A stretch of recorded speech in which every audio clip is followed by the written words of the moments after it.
இல்லங்க பரம்பரை தெரிஞ்சதெல்லாம் நேர்மை கருமை ஏர்மை. எவ்வளவு பிரச்சனைகள் வந்தால் இன்னும் சொல்ல போனா உங்களுக்கு நல்லா தெரியும், நான் விமர்சனங்களால் வளர்ந்தவன், மீம்ஸ்களால் வளர்ந்தவன். எனக்கு வேடிக்கையா இருக்கு, சிரிப்பா இருக்குது. சரி, உன் குடும்பத்தை பத்தி சொல்லு. எப்படிப்பட்ட குடும்பம்? நான் நல்லா படிச்சிருக்கேன், நல்ல குடும்ப பின்னணியிலிருந்து வந்திருக்கேன், நல்லா எழுதுவேன், நல்லா பேசுவேன். எப்படி? எங்க அப்பா காவேரியில குதிச்சு தண்ணிக்குள்ள மொங்கி 3 அவர் கழிச்சு வெளியில வந்தாருங்க. எங்க குடும்பத்தோட தம்மு எப்படிங்க? எங்க அப்பா கிருஷ்ணா நதியில குதிச்சு 3 வருஷம் ஆச்சு, இன்னும் வெளியே வரல. மக்கள் மீது அக்கறை கொண்டவர், இதெல்லாம் சமூகத்திற்கு தெரியல. உள்ளமா இருக்கிறேன், கருப்பா இருக்கிறேன், பரட்ட முடியா இருக்கிறேன், சுருட்ட முடியா அவங்க பரட்ட முடியா இருக்கிறேன். இதுதான்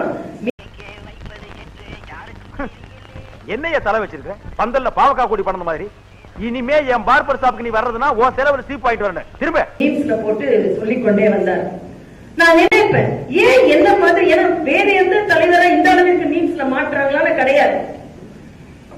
நான் நினைப்பேன், உங்களுக்கு அறிவோ அறிவுனே. அடே, எனக்கு இருக்கிற அறிவுக்கு இந்த ஆளினார் அழகுராஜா அமெரிக்காவில இருக்க வேண்டியவன்டா. தமிழிசையின் தீராத விருப்பம் மக்களுக்கு சேவை செய்யணும்னு. இதெல்லாம் நம்புற மாதிரியாங்க இருக்குது.